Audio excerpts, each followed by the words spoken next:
Buenas tardes, gracias por asistir al Museo Casa de los Tiros, nuevamente una jornada más de este ciclo de conferencias que el Ateneo ha preparado pues con motivo de su centenario del Ateneo Fundacional allá por el año 1925 y que de la Delegación de Cultura de la Junta de Andalucía pues estamos encantados de apoyar en varias de las iniciativas que ha preparado la Junta Directiva del Ateneo.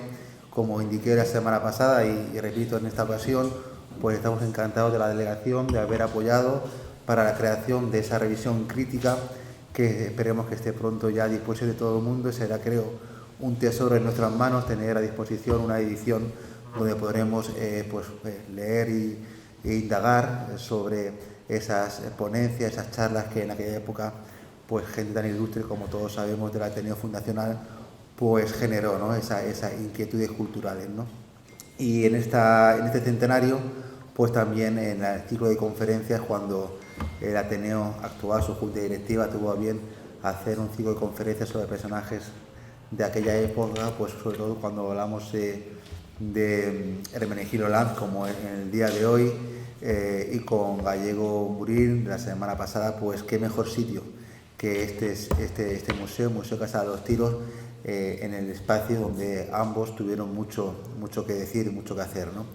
Así que por mi parte, yo como delegado, ceder la palabra ahora a Abraham Mar, de la Junta Directiva del Ateneo, que ha preparado esta ponencia, y también pues dar el agradecimiento a Juan Mata, que ahora pues nos va a ilustrar con su conocimiento y sabiduría, y Alejandro, que va a hacer la presentación también de Juan Mata.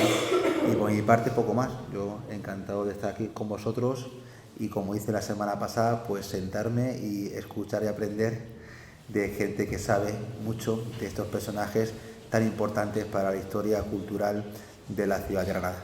Buenas tardes. Muchas gracias.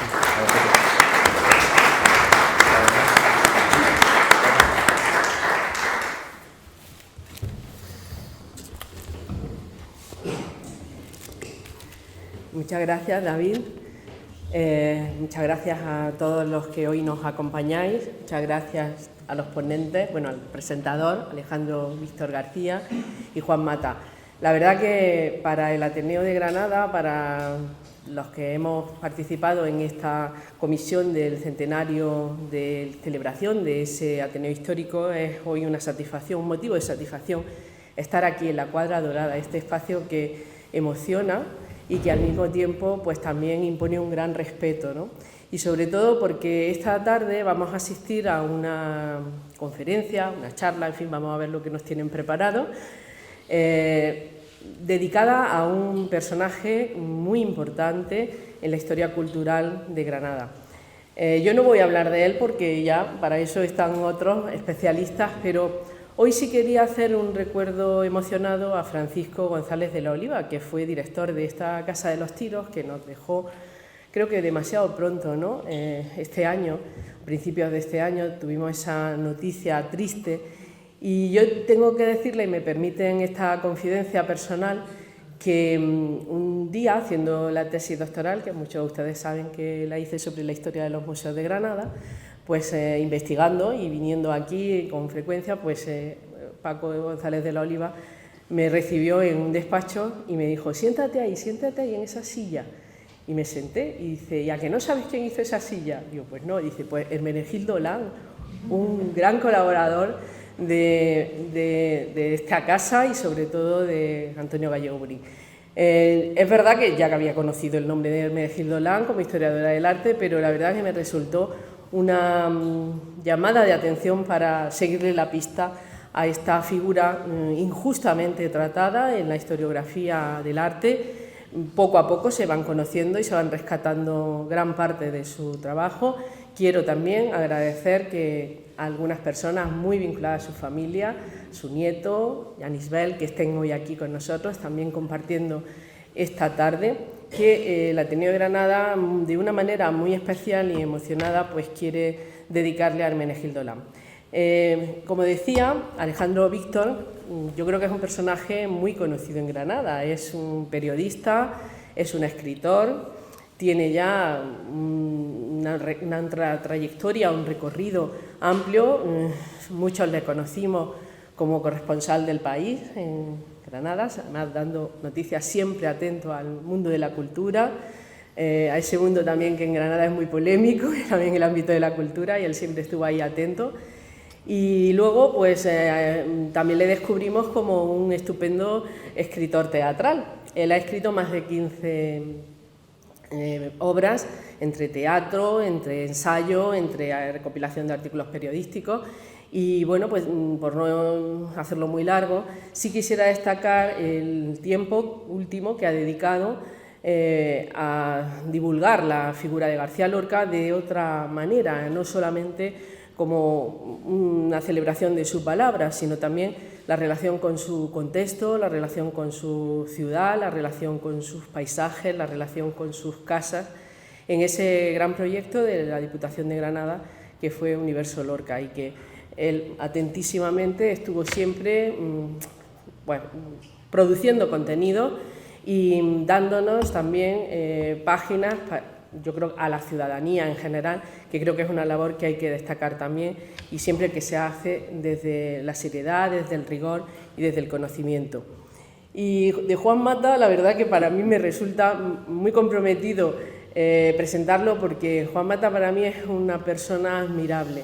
Es alguien que ha dedicado su vida también a una labor ingente, aparte de ser profesor universitario de la Facultad de Ciencias de la Educación. Creo que tiene un compromiso ético y social que va mucho más allá de su propia profesión como filólogo. Y es que él cree en los libros, en el poder transformador de los libros, en definitiva de la educación, pero además hace que la experiencia lectora sea una experiencia también emocional. Y eso yo creo que tempranamente la Junta de Andalucía, estamos en la casa de la Junta de Andalucía, pues lo supo reconocer en el año 2002 cuando le entregamos el premio de fomento de la lectura a él y a Andrea Villarrubia, que está aquí, y yo me sentí muy emocionada también en ese momento porque lo compartí con vosotros en aquella ocasión. Y yo quería decir también que su dedicación a poner en valor la figura de Hermenegildo Lán, hoy lo vamos a comprobar, ¿no? Creo que va más allá de ser un biógrafo, va más allá de haber hecho una investigación, ¿no? que ponga negro sobre blanco sobre esta figura tan interesante, y que ya sin más termino diciéndoles que me siento muy honrada de compartir esta mesa, y les doy las gracias en nombre del Ateneo y en el mío propio por aceptar también participar en este ciclo que hemos preparado con mucho cariño, tanto Rosa González Pato como yo misma. Así que les dejo con... Muchas gracias.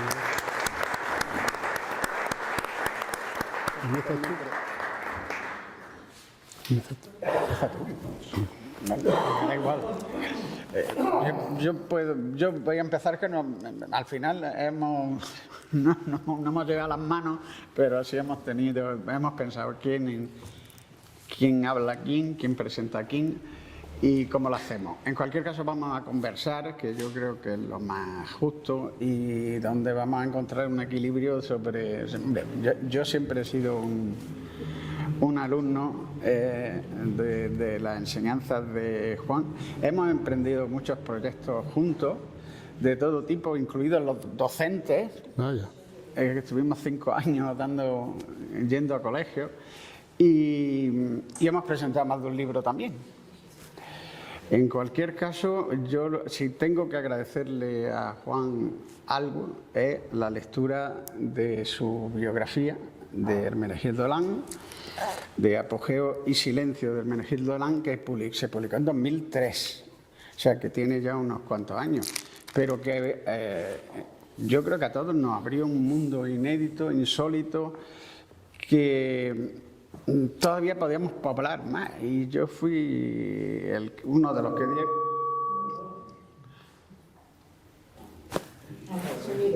Sigue. ¿Puedo ya?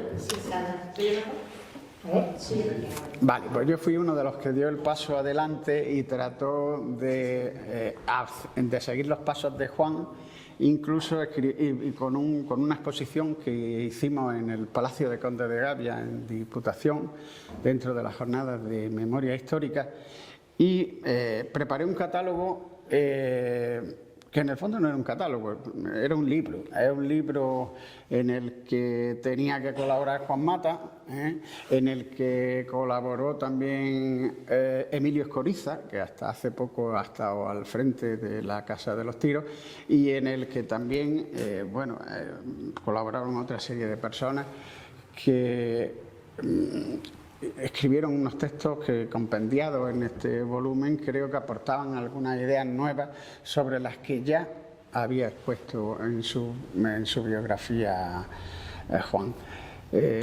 Yo creo que a pesar de que parezca que es un libro pequeño, yo creo que es un compendio maravilloso de toda la vida, de todas las actividades en las que estuvo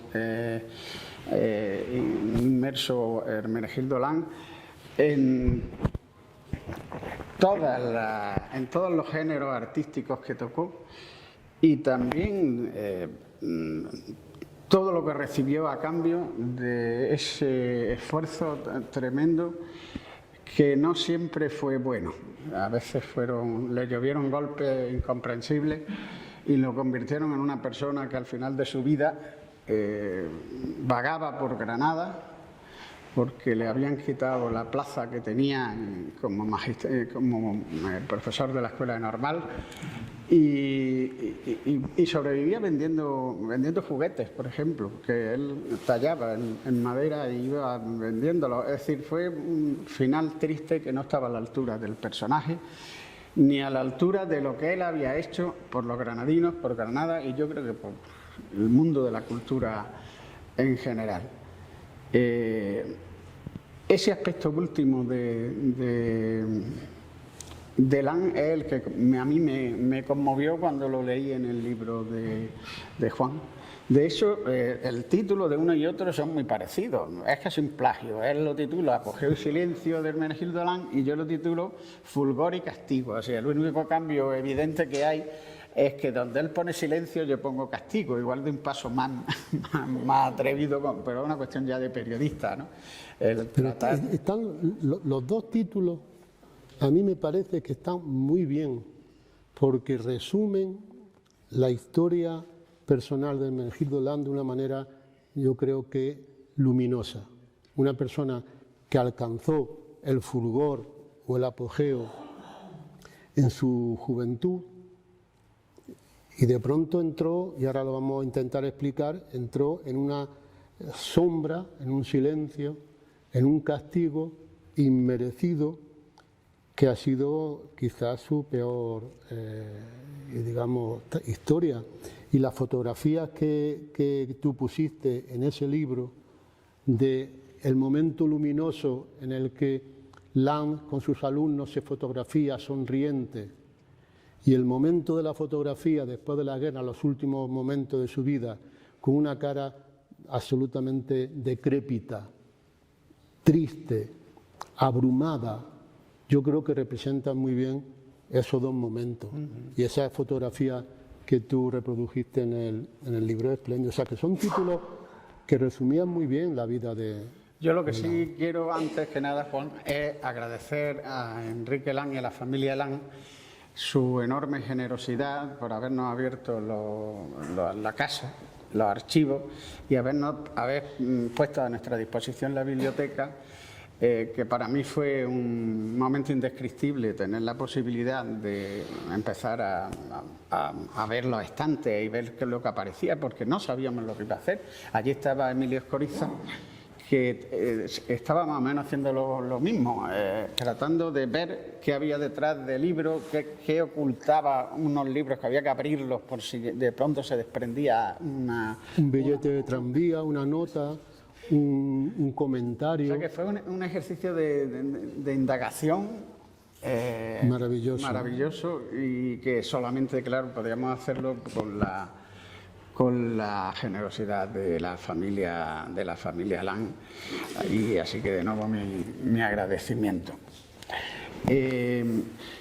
Yo siempre he pensado que esto que hemos hablado de esos dos objetivos contradictorios, esas dos palabras contrarias, entre fulgor y castigo, o entre apogeo y silencio, En el fondo lo que resumen es una historia de lealtades y deslealtades.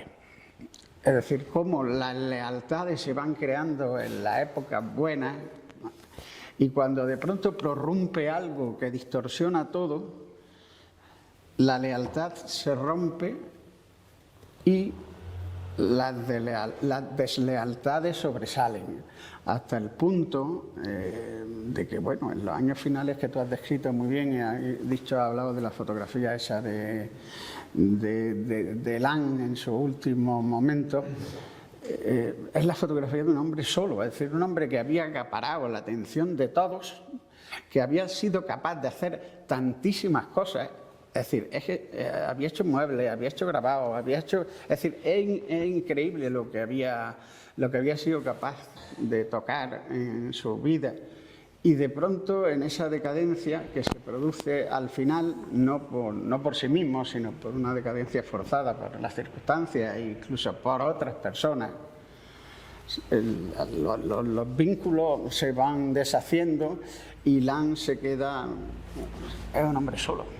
Solo, perseguido, asustado, de una manera absolutamente injusta, porque lo que ocurre con él al final es la historia de una suma de desconsuelo que él va sufriendo de una manera no solamente inmerecida, sino en muchos casos muy cruel, y que simboliza, a mi juicio, lo que a veces pueden ser las historias de una ciudad. En este caso tiene un nombre específico, que es Granada, que figura, como muy bien hemos ido exponiendo en distintos libros, figura entre las ciudades más luminosas, más abiertas, más atractivas en el campo cultural, como fue Granada en los años 20 y 30, y de pronto se establece una fisura que me gustaría aclarar. No es la fisura de la guerra. En Granada no hubo una guerra. En Granada fue la imposición de un régimen de terror, para entender muy bien lo que podemos hablar del Hermenegildo Lan ahora, porque a veces es difícil de imaginar una ciudad que en pocos días fusilan al alcalde, fusilan al rector de la universidad, fusilan a uno de los grandes, en aquel momento quizás el más grande, de los poetas de España, fusilan al director de la Escuela Normal, donde trabajaba Hermenegildo Lan, fusilan al presidente de la Diputación, a los líderes sindicales, a las modistillas del Albaicín. Detienen al gobernador civil, que pasa 5 años en la cárcel y se salva milagrosamente. Lan se salvó gracias, y ahora lo vamos a explicar, a Manuel de Falla, que fue su gran dolor. Salvó a su hijo predilecto. De hecho, Hermenegildo Lan llamaba a Falla su segundo padre. Era una amistad intimísima, junto con el otro joven que él quería profundamente, que fue García Lorca. A uno lo salva, al Hermenegildo Lan, ahora vamos a contar un poco, y a otro no puede hacerlo.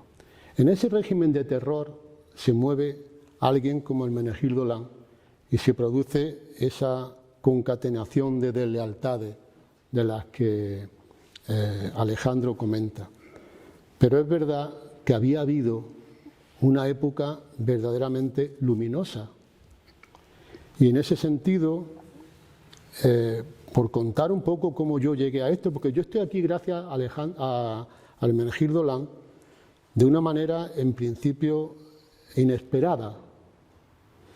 Ahora, si les parece, cuento un poco para entender por qué se llegó a este libro,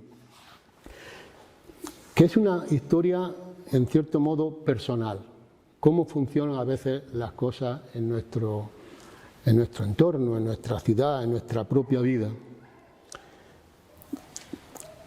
La historia para mí podía comenzar hace 50 años. Hoy, digamos, en 1975, 2025, 50 años después, hay un libro que nosotros, Andrea y yo, compramos en París, año 75, que es el primer libro que Jan Gibson escribe sobre la represión nacionalista, se llama así, la represión nacionalista en Granada en el año 36. Claro, cuando uno lee un libro, y como ocurrió en este caso, aparecen en cascada nombres que en muchos casos al principio no significan nada, pero que a veces la vida te ofrece la oportunidad de dar encarnadura a un nombre, que es lo que me ocurrió a mí con Hermenegildo Land. Porque en el libro de Gibson, el primero, que se publica en el año 1971, en Ruedo Ibérico, nosotros lo compramos en París, aquí estaba prohibido, pues aparece por primera vez, es una línea hablando de las amistades y del momento de fulgor de la Granada de los años 20 y 30, aparece una línea en este libro que se refiere en la página 3 a un grabador, en aquel momento se denominaba aguafuertista, un grabador llamado Hermenegildo Land, dentro de una sucesión o una numeración de distintos nombres. ¿Cómo se pasa, al menos en mi caso, de un nombre a un hombre? ¿Cómo vamos desvelando poco a poco ese trabajo? Que supongo que a Alejandro le ocurriría igual. A mí, en este caso, si yo comparo estos 50 años, yo pasé de un nombre a descubrir un hombre. Porque en mi caso, todo el trabajo que yo he hecho, y ahora voy a explicar el proceso, todo el trabajo que yo hice fue un trabajo de descubrimiento, pero también paralelamente de desvelamiento. Yo descubrí en un momento, y al principio era solo un paisaje de niebla, porque después de aquel momento de la lectura van apareciendo pequeños espacios, como decía María Zambrano, claros en el bosque, que van desvelando que algo hay ahí que merece la pena atender. Por ejemplo, fíjense en mi ignorancia. Cuando yo empiezo a trabajar, el primer día de mi trabajo, el día 1 de febrero del año 1978, en la escuela normal, sin yo saberlo, yo me senté en una silla hecha, diseñada, construida por Hermenegildo Land. Y me apoyé en el departamento, me apoyé en una mesa diseñada, hecha, construida por Hermenegildo Land, frente a unas estanterías bellísimas, de las que lamentablemente se conserva ya muy poco, una estantería de la biblioteca diseñada, concebida, construida por Hermenegildo Land. Yo en aquel momento era un joven ignorante, no sabía dónde estaba, pero había ya una especie de ecos del silencio que empezaban a llegarme, porque de pronto yo me sentaba al lado de una profesora, ya un poco mayor que yo, Mariluz Escribano, cuyo padre, Agustín Escribano, fue uno de los fusilados en los primeros días de la rebelión militar en Granada, don Agustín Escribano.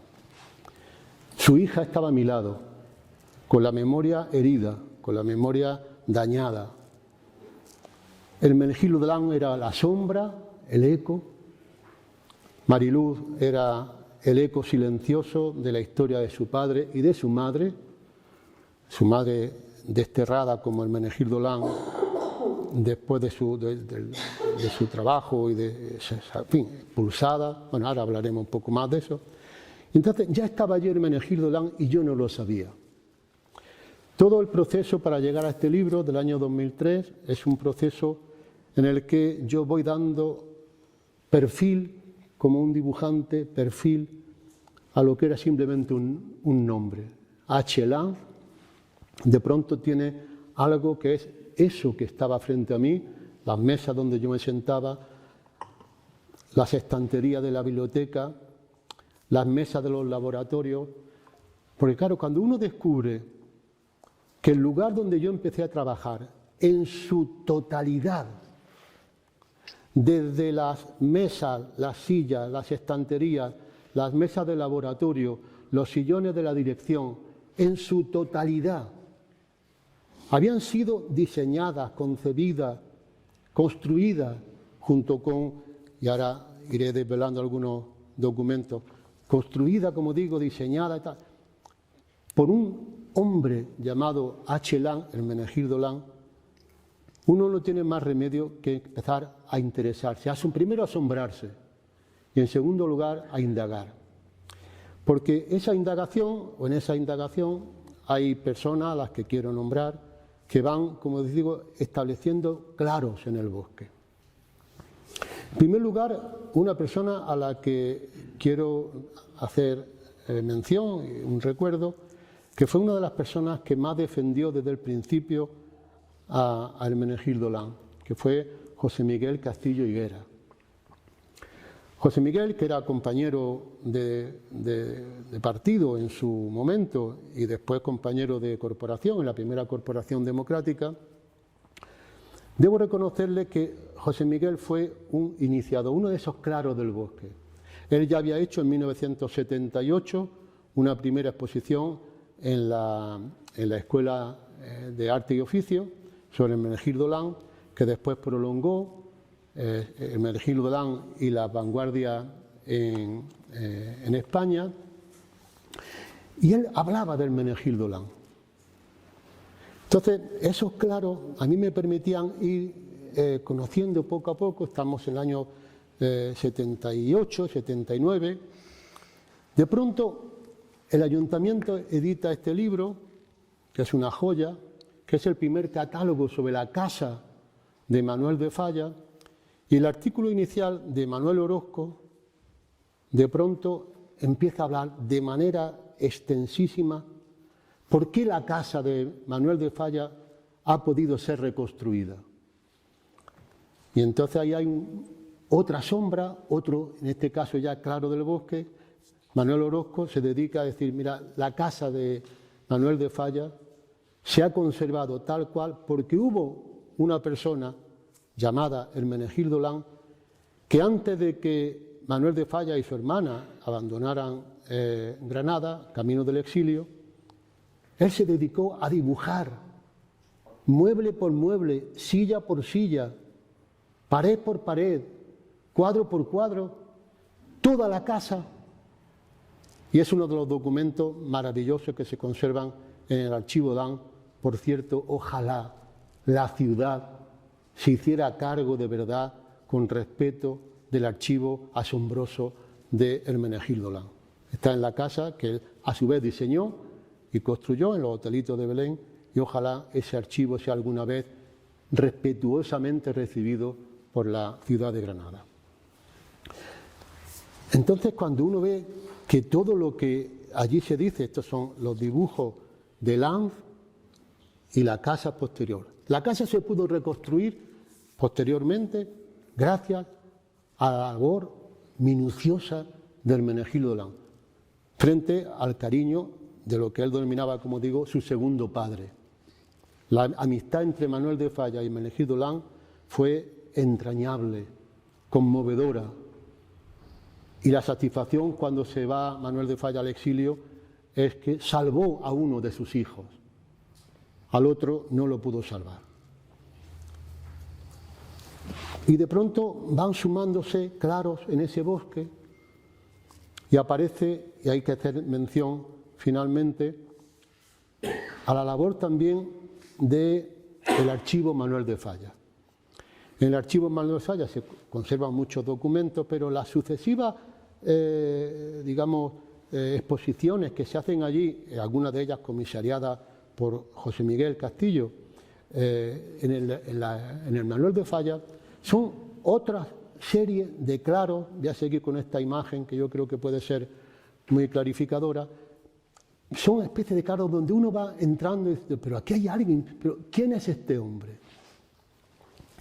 En ese intervalo se cruza la amistad con uno de los fundadores de una de las compañías actuales de títeres en el mundo más importante, que es la compañía Etcétera, que se funda, si no me recuerdo mal, Enrique, en el año 1981, pero su primer espectáculo, que se llamó, extrañamente, y no me equivoco en la palabra, se llamó Sipnosis, no Sinopsis, sino Sipnosis, un espectáculo que aún conservo con los distintos tamaños que jugaban de las cabezas de los títeres.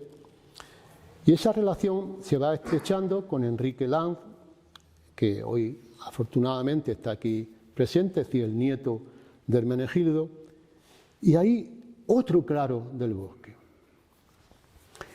Y hay un momento en el que aparece el gran archivo de la historia de Hermenegildo Lanz, que es efectivamente el archivo material, documental, sus apuntes, sus libros, sus cuadernos, en fin, todo lo que nos ha permitido, como decía Alejandro, reconstruir su vida. Pero hay un segundo archivo que para mí tiene una importancia a veces superior al papel o al documento, que es la memoria personal.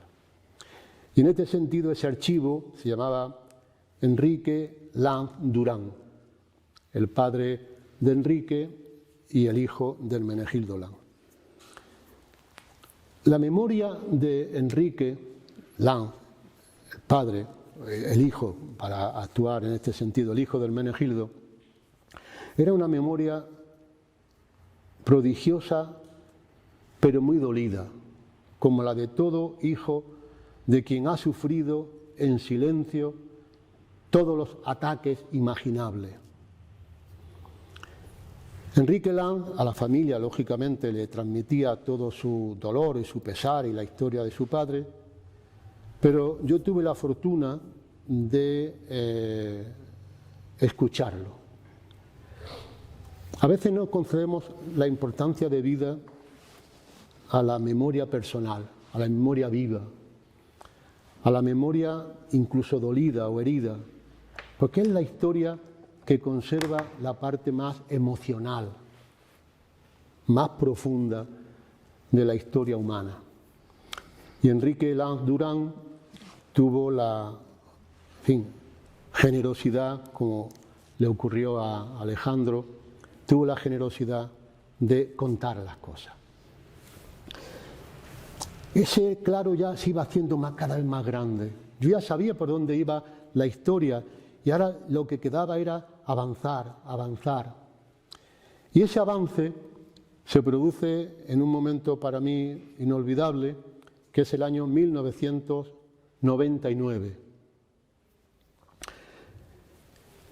La Delegación de Cultura de la Junta de Andalucía tiene la idea, a propuesta lógicamente de la familia, concretamente de Enrique, tiene la idea de hacer una exposición sobre una más, aparentemente, de las que ya se estaban haciendo sobre Hermenegildo Lanz. Pero aquello no lo tomamos, Enrique y yo, aquí tengo que hablar en plural porque fuimos los comisarios, nos lo tomamos muy en serio, no, más que en serio. Aquello parecía la oportunidad, por fin, de hacer de Hermenegildo Lanz la persona que Granada necesitaba.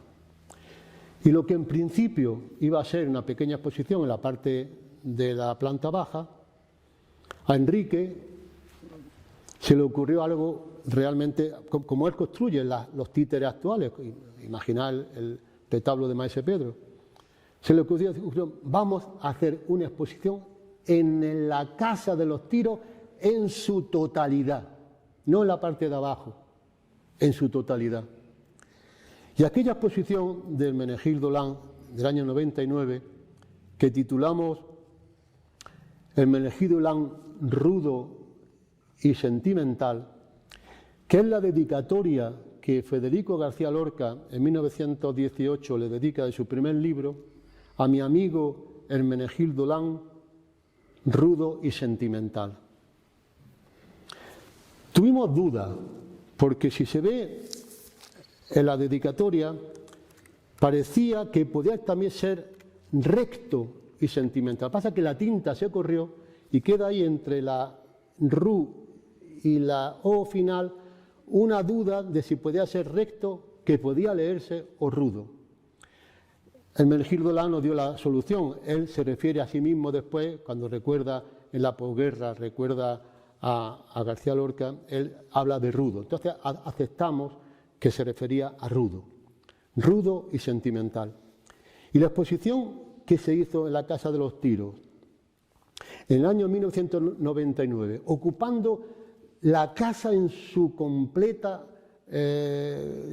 dimensión, esa fue una exposición maravillosa, maravillosa.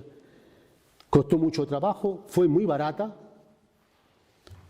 porque de hecho todo fue mano de obra que empleamos, y hubo un momento en el que, fíjense hasta qué punto no había nada, que no pudimos hacer ni catálogo. Pero a veces las penurias son mejores, porque a Enrique, en este caso sigo refiriéndome a él, se le ocurrió decir, no tenemos dinero para un catálogo, bien, vamos a hacer algo mejor.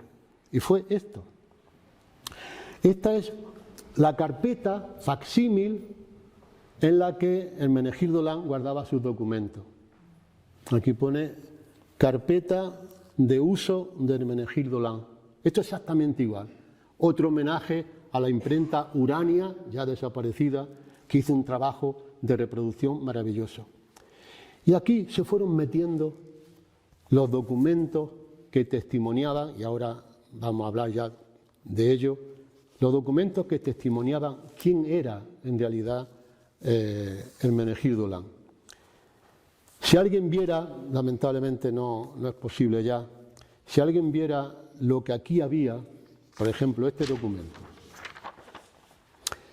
Este documento es el facsímil, se hizo de varios colores, este es el naranja, hay otro azul, otro verde.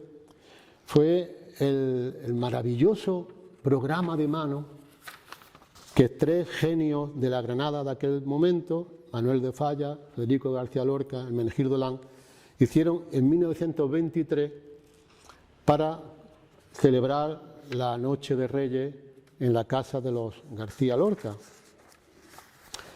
Pues esto es tan mítico que ya a veces da un poco, pero bueno, lo mostramos, se llama Títere de Cachiporra, aquí están las obras que se hicieron, la niña que riega la albahaca y el príncipe preguntón, los dos habladores, la música de Falla y tal e igual.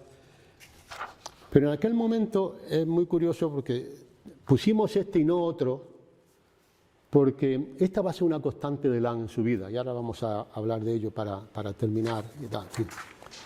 Porque en este programa, Lán, de su puño y letra, tacha aquí una línea, porque en el programa se decía que los decorados los había realizado Federico García Lorca. Y este programa es el que le envía a Sofía, su mujer, para decirle no es verdad. Los decorados, los muñecos, el escenario, todo tacha aquí. Dice, no los hizo García Lorca, lo hice yo. Y esta va a ser una constante permanente de Hermenegildo Lán. ¿Por qué se tiene que estar justificando constantemente? ¿Por qué pide al Ateneo de Granada todo lo que ha hecho él? ¿Por qué exige que le digan quién ha hecho de verdad los autos sacramentales? El documento que son estos 5 folios, eso es un documento maravilloso.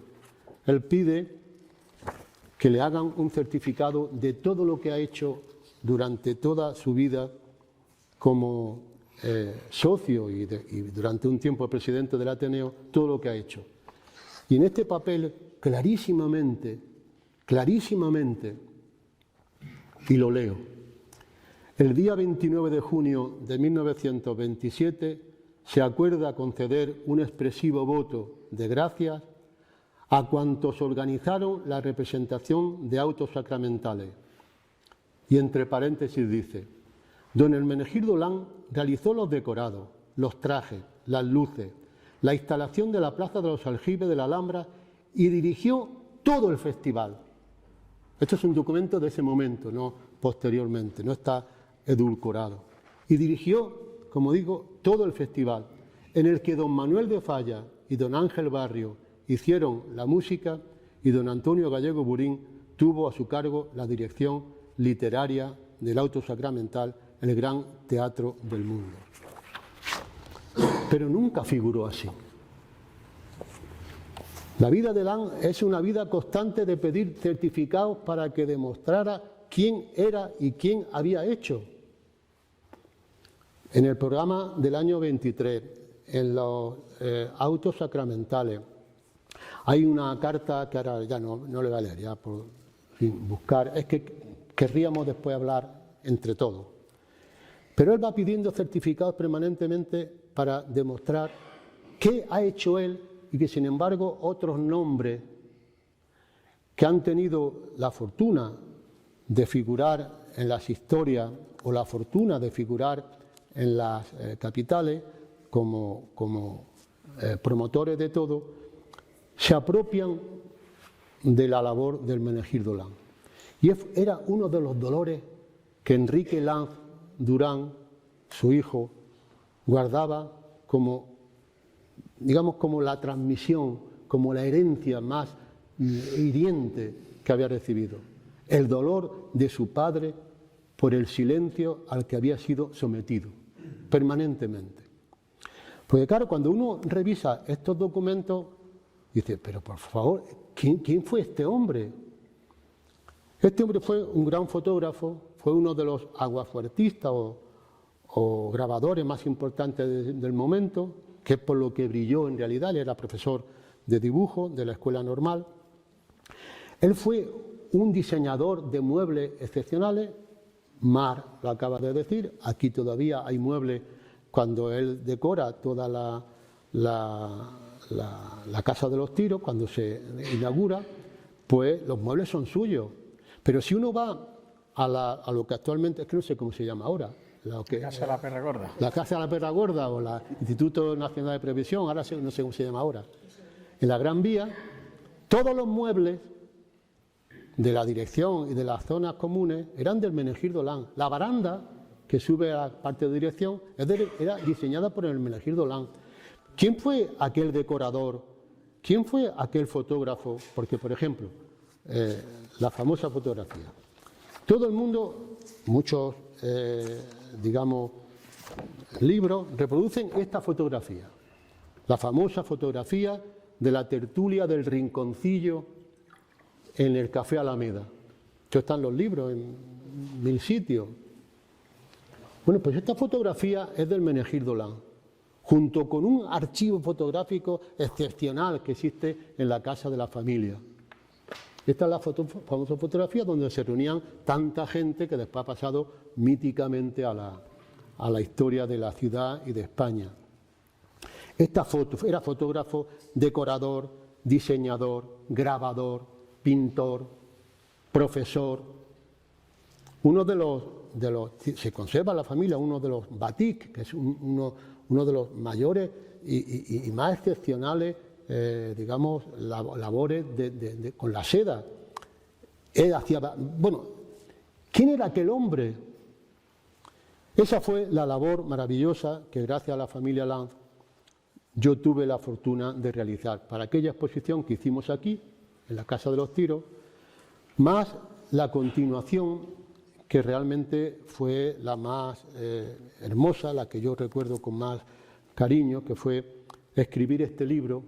Y voy ahora a citar a otra de las personas que está detrás de este libro, que fue Rafael Juárez. Rafael Juárez, que trabajaba en el Servicio de Publicaciones de la Diputación de Granada, pues Rafael Juárez dijo, de esa exposición maravillosa que hicimos aquí, en esta casa, hay que hacer un libro.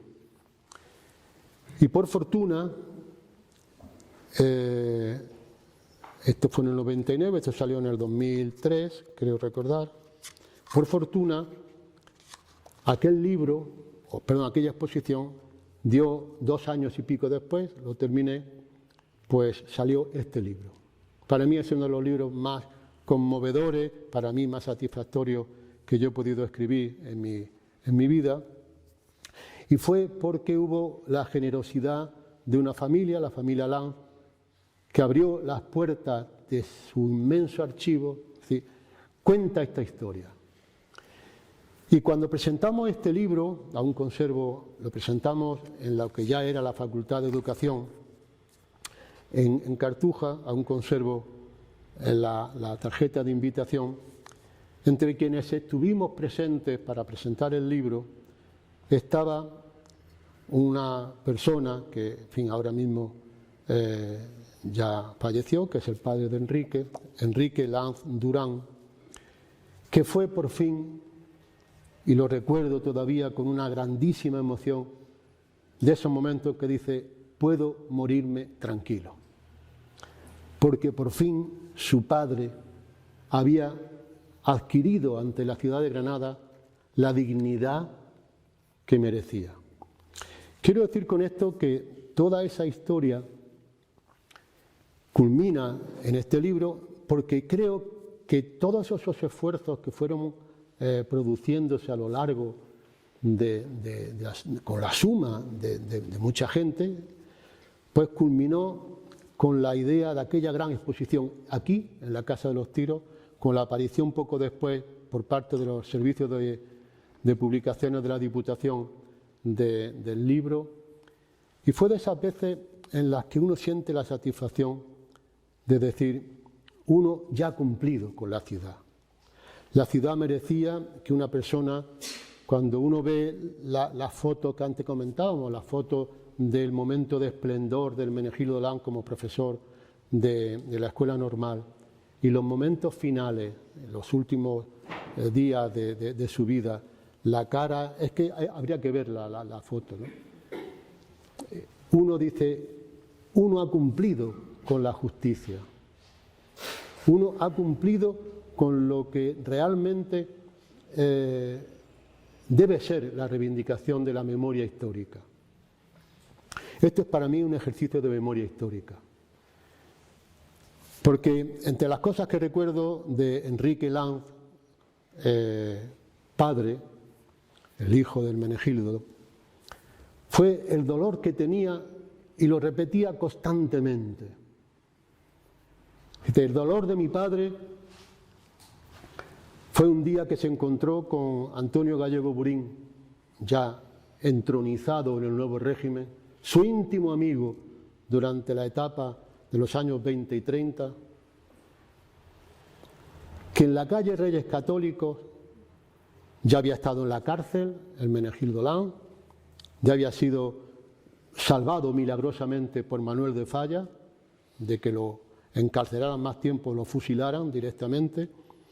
La carta que está en esta carpeta, la carta que Manuel de Falla escribe al comandante Valdés, en aquel momento, esta carta, la carta que le escribe pidiéndole por favor que salve a su amigo, pero dice a nuestro amigo, pero en fin, su hijo espiritual, es conmovedora.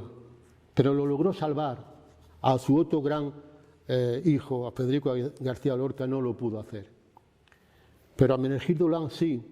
Y cuando en aquel momento, en los años posteriores, ya en la posguerra, en un momento determinado, el dolor que Enrique Lanz transmite y que su padre le transmite es cómo es posible que su íntimo amigo, Antonio Gallego Burín, enfrentado por la misma acera, con el que habían colaborado en los autos sacramentales, con los que habían colaborado en el Ateneo de Granada, que habían considerado que eran unos amigos de siempre, como su amigo íntimo, ante una persona derrotada en la calle Reyes Católicos, se da la vuelta, se cambia de acera y no lo mira.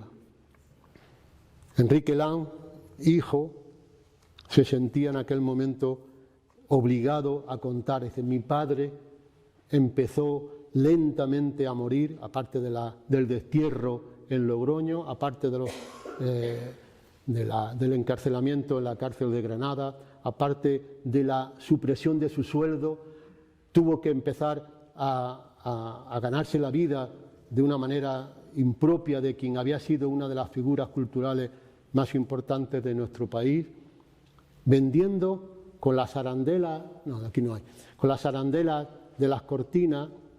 Él hizo algo propio de un genio, que fue los muñecos del Cuarteto Velero. Aquí lo reprodujimos. Esta era una de las figuras. Fíjate, es una arandela cortada por la mitad, la otra arandela, los otros brazos. Hizo muñecos que iba vendiendo para quien los quisiera comprar.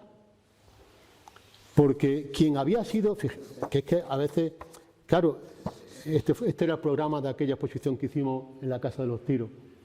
Pues estas cabezas de los muñecos que se hicieron en aquel momento, en la velada del año 23, en la Casa de los Lorca, para celebrar el Día de Reyes, pues aquel que talló las cabezas, que son maravillosas, eso tenían que estar expuestas en los mejores museos de nuestro país.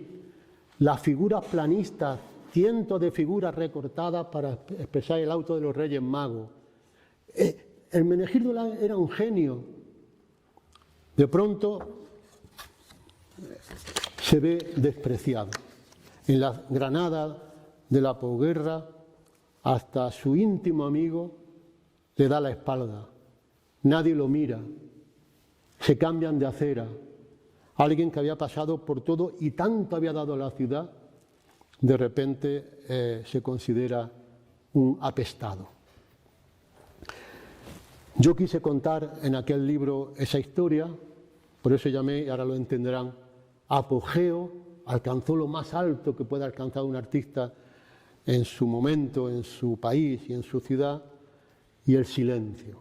No hay cosa, creo que más dura que la de alguien que ha alcanzado el cenit de la fama, del reconocimiento en su país, que ha participado en la reconstrucción de los autos sacramentales, que a partir de ese momento empiezan a representarse, que ha ganado la fama por su capacidad de grabador, por su capacidad de pintor, por su capacidad de profesor. Yo tuve la suerte aún, porque yo trabajé donde él había sido profesor, aún recuerdo gente que lo recordaba como parte de su grandísima admiración, los alumnos lo adoraban. Cómo aquel momento, cómo aquel apogeo se había convertido de pronto en silencio, en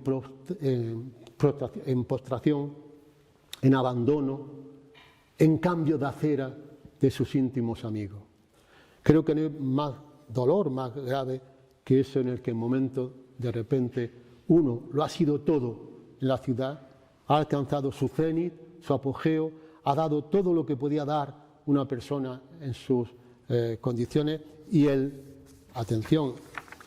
documento del Ateneo, del secretario del Ateneo, reconociendo todo lo que había hecho, son 5 páginas, el mejor currículum que puede tener, son 5 páginas de reconocimiento de lo que el Ateneo tenía en su archivo como parte de los méritos de Hermenegildo Lán. De pronto todo esto se viene abajo, va a la cárcel, lo destierran a Logroño, regresa pobre, se tiene que ganar la vida con las arandelas de las cortinas haciendo muñecos para sobrevivir, le suprimen el sueldo, sus amigos íntimos le dan la espalda, se cambian de acera. ¡Qué dolor! Y yo creo, en este caso, que fue la embolia final que le da en la calle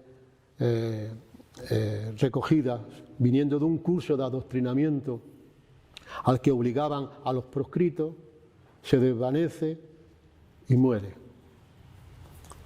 Esa no tenía que ser la historia de nuestra ciudad, lamentablemente la es.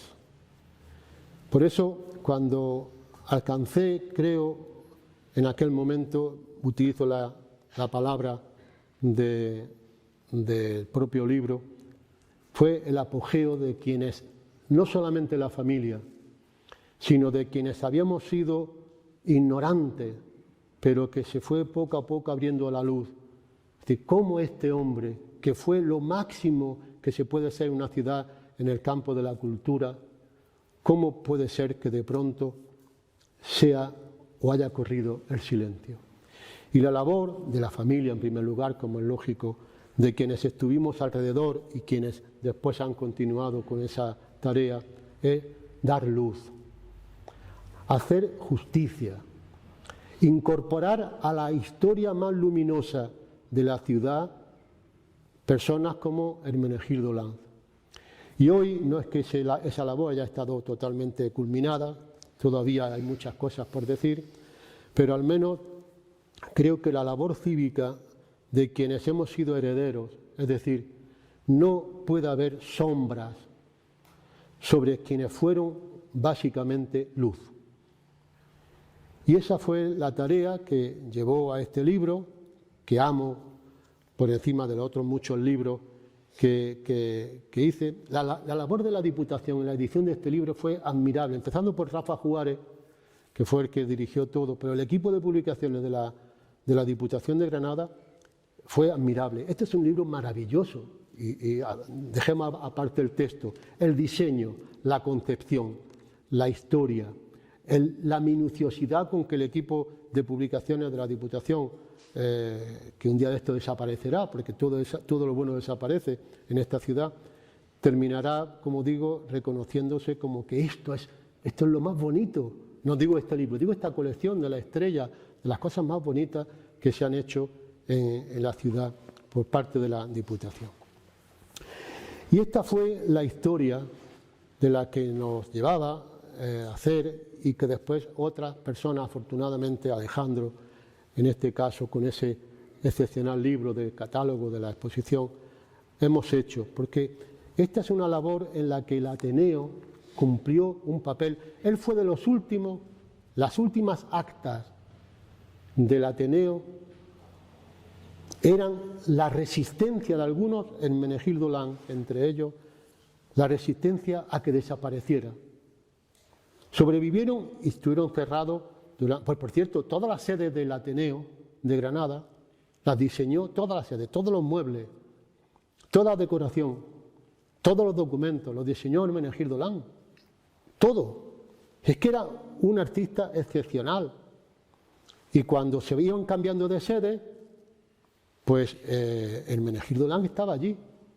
Y eso es lo que reconoce este documento, lo que le debe el Ateneo Granada a este hombre llamado Hermenegildo Lanz.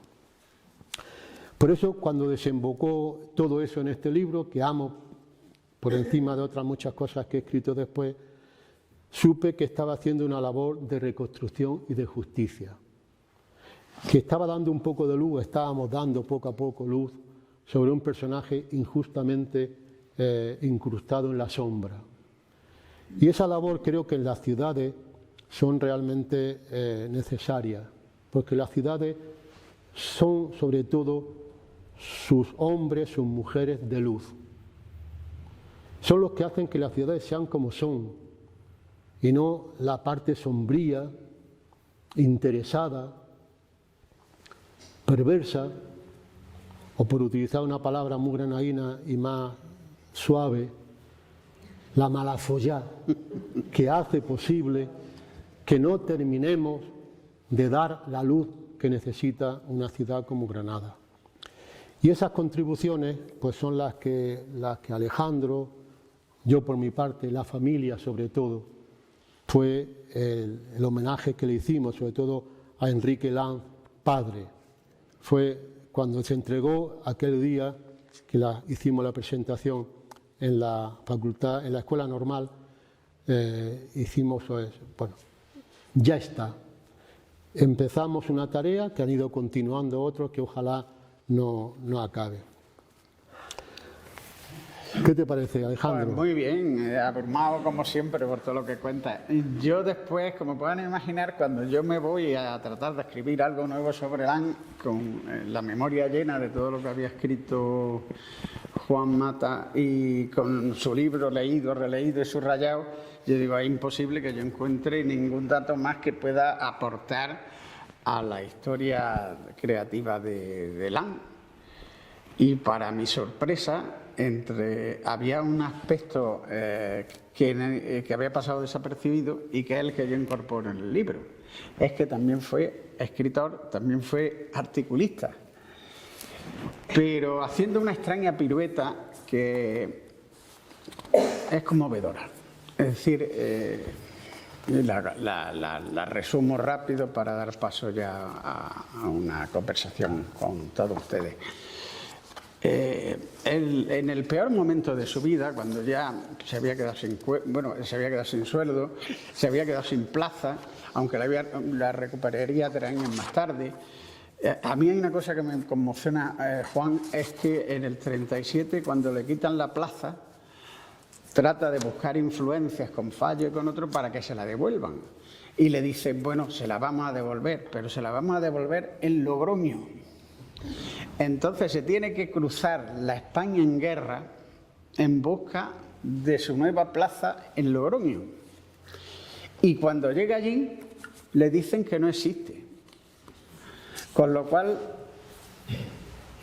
la sensación de desolación que debió de sentir Hermenegildo, del sentimiento de que alguien lo estaba engañando, fue horrible. Pues en los años 40, yo lo que no sé es cómo él fue capaz todavía de mantenerse en pie, porque aunque nos parezca, por las descripciones que hemos hecho, por la relación de iniquidades que sufrió, que es un hombre que ya estaba acabado, él al final no daba sus brazos a torcer, es decir, él mantenía todavía la vena creativa por encima de todo lo que estaba ocurriendo a su alrededor.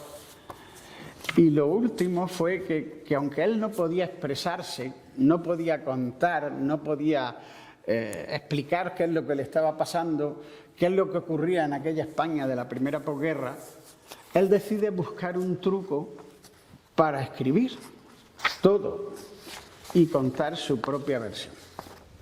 Es un truco que muchos escritores han utilizado porque es el más elemental, es decir, busco un seudónimo o un heterónimo y con eso firmo, previo acuerdo, los artículos que me le mando. Pero él, con su talante artístico fascinante, fue más allá. No se conformó con buscar un seudónimo, sino que lo primero que hizo fue crear una marioneta que se llamaría Totolín, para que fuera Totolín la que escribiera en su nombre. Es decir, él publica una serie de artículos con el seudónimo de Totolín, que es la marioneta de hilos que previamente había construido y que la familia Lang conserva, afortunadamente. No se ha perdido y se ha expuesto en las diferentes muestras que se han organizado. Él toma contacto, creo que fue en el 44, con un periodista de Granada que estaba en la estafeta literaria, que se llamaba Antonio Covaleda. Es muy curioso la sucesión de granadinos que intervienen en todo esto, porque por un lado estaba Covaleda en la redacción de la estafeta en Madrid, y por otro lado estaba observando que aquello no se desmadrara otro granadino que era Juan Aparicio, que era el que monta todos los medios del movimiento, es decir, el hombre del régimen que coordina y vigila y supervisa todo lo que se publica, y que era de Guadix. Es decir, que hay unos vínculos de Granada extraordinariamente curiosos. Él entra en contacto con Covaleda y le propone escribir de ese modo. Él le mandaría un artículo firmado por Totolín, bajo secreto absoluto de que el autor que se lo mandaba era él. Covaleda acepta y de pronto empieza un intercambio de correspondencia entre uno y otro absolutamente fascinante. No todos los artículos, a veces Covaleda lo toca los artículos de Lang, incluso discuten entre ellos, pero yo creo que yo traté de hacer una comparación entre lo que escribía por carta, entre lo que se publicaba, entre las protestas de Hermenegildo en algún caso porque decía que había aparecido o desaparecido algo que él no había escrito. Pero lo cierto es que hay a veces son 18 artículos publicados en la Estafeta con el nombre de Totolín, que son ni más ni menos que la última expresión, la expresión final, que no se rinde de Hermenegildo Lán ante esa colección, ese catálogo de ignominia que está padeciendo. Él dice: Totolín es feliz, ni envidiado ni envidioso, vive lejos de los ruidos y traqueteos de la vida. Hay algo que le diferencia del resto de sus compañeros de farándula. A Totolín le agrada este rincón del mundo que es su tierra y no puede renunciar a él. Totolín ama a Granada. Él admira a sus paisanos, a sus compañeros de profesión, los payasos de la pescadería, Pompov y Teddy, pero no les envidia en sus andanzas. Totolín es la quietud y el silencio de su Granada que sueña y medita. Esta es la declaración, está hablando de él a través de esta marioneta que él inventa.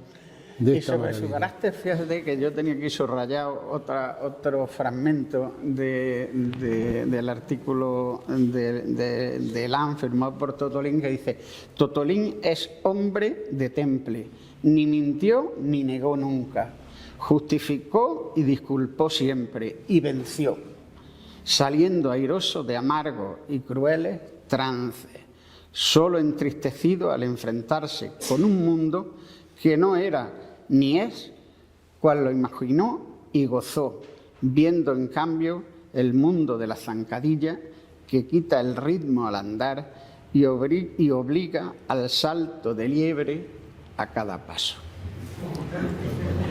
Es una maravilla.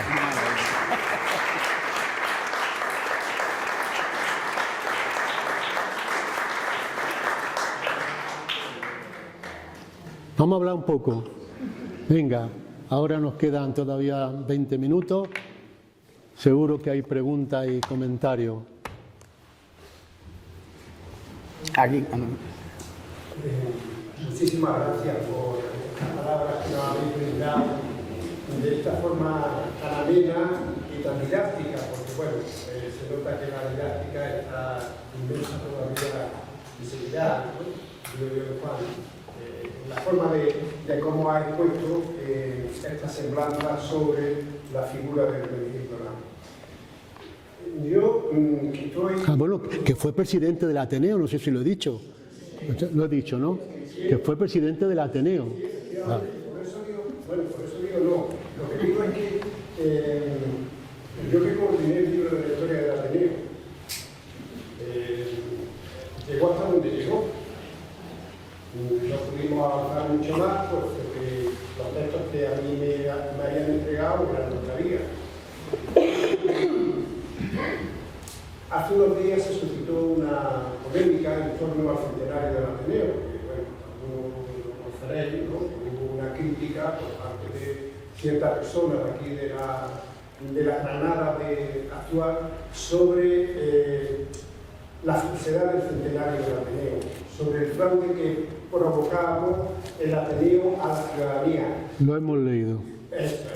Y bueno, yo que soy un poco así, que no me gusta entrar mucho en discusiones y demás, porque creo que no llevan a ningún sitio, me permití escribir un artículo en Ideal que lógicamente, bueno, pues como lo escribo habitualmente, pues este lo dediqué a los 100 años del Ateneo, ¿no? El Ateneo cumple 100 años. Y claro, en la historia del Ateneo, nosotros, o lo que se terminaba diciendo es que en el año 32, 33 parece que termina, que el Ateneo, bueno, pierde su actividad. Bueno, sí, hay muchas cuestiones que se pueden plantear para ver que el Ateneo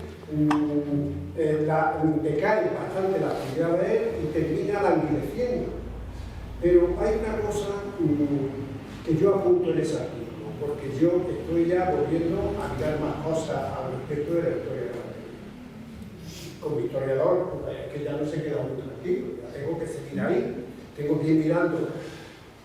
Y yo hago una apreciación al respecto de que el archivo del Ateneo no existe, porque creo que no existe, por lo menos yo no tengo conocimiento. Y las personas con las que he contactado dicen que no existe el archivo del Ateneo. Ahora, cuando han mostrado esa certificación que le hacen a Hermenegildo Dolán sobre todas las actividades que había llevado a cabo el Ateneo, ha hecho referencia a actas que pudo haber, lógicamente, de esas reuniones, de esa junta de gobierno y, bueno, de las asambleas generales que pudo haber en algún momento. Eso debió quedar constante en algún sitio. ¿Dónde está el archivo del Ateneo? Yo lo que apunto ahí es que desapareció. Yo creo que se lo repartieron. Se lo repartieron. Los socios. ¿Sí?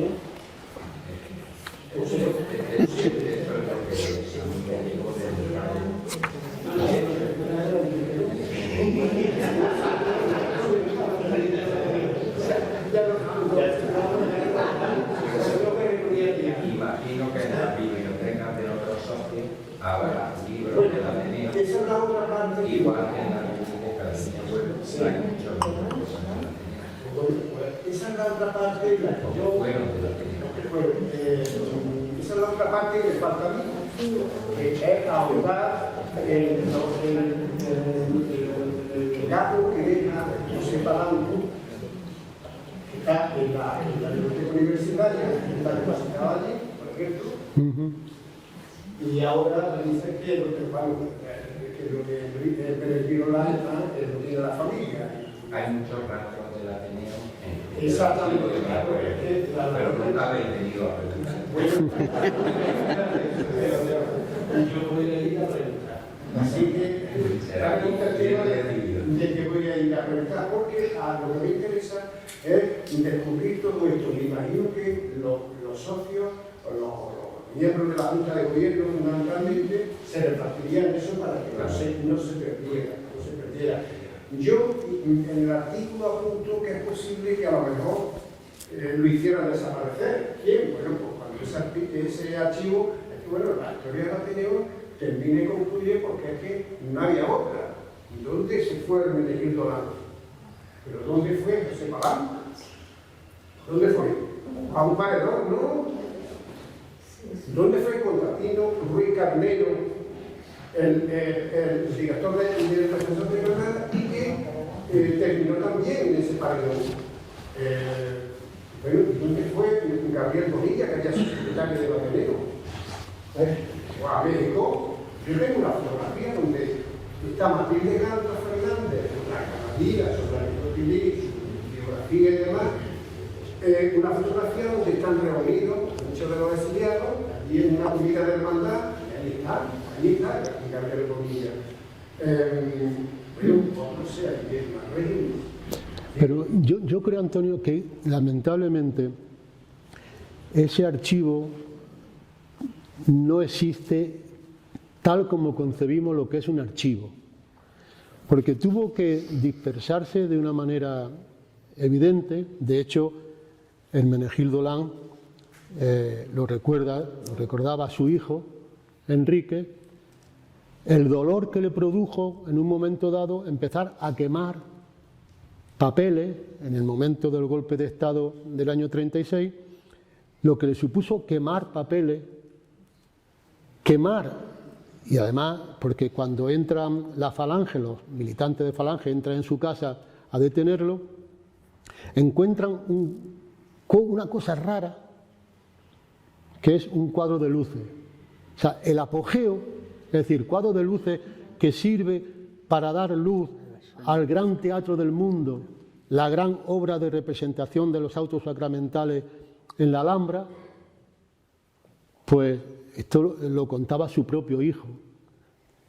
Descubren que aquello puede ser un instrumento subversivo. Claro, ahora lo podemos ver con distancia, y claro, nos podemos incluso sonreír, que el cuadro de luces del Gran Teatro del Mundo fuese objeto de investigación por si era una emisora clandestina que conectaba con la Unión Soviética. Entonces, claro, ahora, joder, Dios, esto, jajaja. Pero en aquel momento era la frontera que te separaba de la vida de la muerte. Entonces, claro, cuando entran los falangistas a la casa de Hermenegildo Lang y ven aquello, es una prueba, aparentemente, claro, una prueba de que allí hay algo raro. Entonces, todo lo que supuso por eso hablaba de apogeo, el apogeo de la Granada cultural de los años 20 y 30, de repente se convierte, a los ojos de los facciosos, se convierte en objeto de sospecha. Y eso te podía llevar inmediatamente no a la cárcel, como le ocurrió a Hermenegildo Lang, sino a las paredes de cualquier cementerio, como ocurrió con otros muchos. Entonces, claro, hay momentos en los que esos archivos, y Enrique Lang, padre, o el hijo de Hermenegildo, recordaba, era el horror casi febril de su padre quemando urgentemente todo aquello en los primeros momentos de la rebelión militar, quemando todo aquello que le pudiera crear un atisbo de sospecha. Se salvaron muchas cosas, por ejemplo, las cabezas de la representación del Día de Reyes, las cabezas de todo lo que había hecho en París, en fin, se salvaron cosas. Pero yo me imagino a Hermenegildo Lang, como a tantos otros, que además todo se ha dicho, en gran medida el hecho de que a lo mejor no fuese a un paredón se debió aparte de sus vecinos, aparte de la intervención de Manuel de Falla, pues él tenía como vecino en los hotelitos de Belén a alguien muy representativo de los militares que se habían alzado contra la República, que en cierto modo lo pudieron salvar. Digo, son suposiciones, pero claro, él tuvo que quemar, y yo me imagino que tantos otros, que es tu preocupación, tantos otros tuvieron que quemar cosas inmediatamente, porque aquel momento fue un momento de lo que uno todavía no es capaz, yo no soy capaz de entender qué pudo pasar en un momento de terror para decir que no me pillen con algo que pueda ser sospechoso. El cuadro de luces del Gran Teatro del Mundo era una emisora clandestina con la Unión Soviética. Eso te marcaba la frontera entre la vida, la cárcel en este caso, por fortuna, de Hermenegildo Lang, o la muerte. Y una anécdota sobre el cuadro de luces. Bueno, Enrique Lang, su nieto. Tenía dos palancas, una para encender unas luces y otra para encender otras. En una ponía rojos y en otra Lo peor que podía haber ocurrido. Lo peor. No, pero es muy curioso la obsesión que hay después del golpe militar en la búsqueda de sistemas de transmisión con la Unión Soviética. Uno de los grupos de falangistas que se presenta en la Huerta de San Vicente destroza el piano porque están convencidos que en el piano de Lorca dentro había también elementos de interconexión de no sé qué tipo para hablar con la Unión Soviética. Es decir, que eso revela desde luego una torpeza en sistemas de comunicación bastante profunda. Sí, pero en aquel momento era la frontera que te separaba de la vida y la muerte. Claro, si ese es el gran problema de fondo, porque hubo un momento en el que si tanta gente, que son las cosas que creo que la memoria histórica debe mantener, pero no para ser vengativo, sino para ser memoriosos, porque esa es la clave. Vivimos en un tiempo que nada tiene que ver en su esencia con aquel tiempo, pero no podemos olvidar esto, que es que la frontera entre la vida y la muerte, entre el fulgor y el destierro, o, como hemos ido escribiendo cada uno, el castigo, el ostracismo, la muerte, en fin, esas fronteras hay que vigilarlas permanentemente, porque como esas fronteras se diluyan, puede ir desde una modistilla del Albaicín, como el otro día que subimos con unos amigos al barranco de Vilna y están haciendo una cata en el propio barranco, donde siempre se ha hecho una cata, ya han descubierto que hay 6 cuerpos, y además me emocioné porque eran 6 chicas y chicos jóvenes, con su palustre, con su delicadeza, con su martillito, abriendo lentamente. Ya han hecho la radiografía, fíjate, saben que hay aproximadamente 6 cuerpos, es justo donde se ha hecho siempre la celebración en agosto del 36. Bueno, esos chicos jóvenes que son la nueva memoria estaban haciendo algo que creo que es la labor, como hoy estamos haciendo aquí en cierto modo, es la frontera entre la muerte y la vida puede ser en momentos de crispación tan débil, que no creo que podamos jugar en absoluto a pensar que estamos libres de incurrir de nuevo en esa tarea. Puede parecer muy dramático, pero creo que no lo es. Y eso tenemos que vigilarlo permanentemente. Por tanto, este tipo de actos de memoria no son actos de venganza, son actos de alerta. Porque estamos recordando a una persona que de repente estaba en su cenit, en el apogeo, como puse en el título del libro, pero que en poco tiempo puede estar humillado, desterrado, fusilado en algunos otros casos, puede estar olvidado, y menos mal que la labor, primero de la familia, después de todos los que hemos estado alrededor, es ir como estos chicos del otro día en el barranco de Vilna, que los veía con su paletita, con su martillito, excavando un poquito de tierra, muy jóvenes todos, excavando, abriendo. Esa es la labor que hemos hecho hoy y hemos ido haciendo.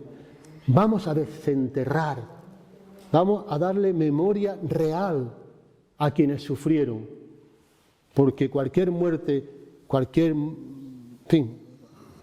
actividad que conlleve la muerte de alguien en estas condiciones es injustificable. Y no porque sean personas tan maravillosas, tan asombrosas, tan creativas como Hermenegildo Lán, cualquier vida es absolutamente intocable. Pero jugamos demasiado con la muerte. Y lo estamos viendo en los momentos actuales. Jugamos demasiado con la actitud de ir contra otro, que a veces empezamos hiriendo con palabras y terminamos hiriendo con balas. Y esa es la labor que a mi juicio debemos hacer en este tipo de actos. Discrepemos,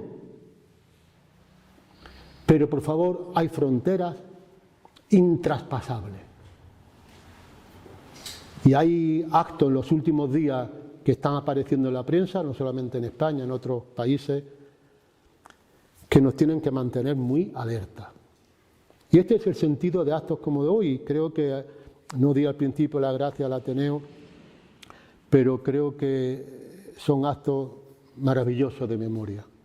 Lo que nos puede salvar, mantener, no digo unidos como si fuésemos hermanos y amigos de toda la vida, pero por lo menos unidos como especie, como ciudadanos, es la necesidad de decir, hay fronteras intraspasables.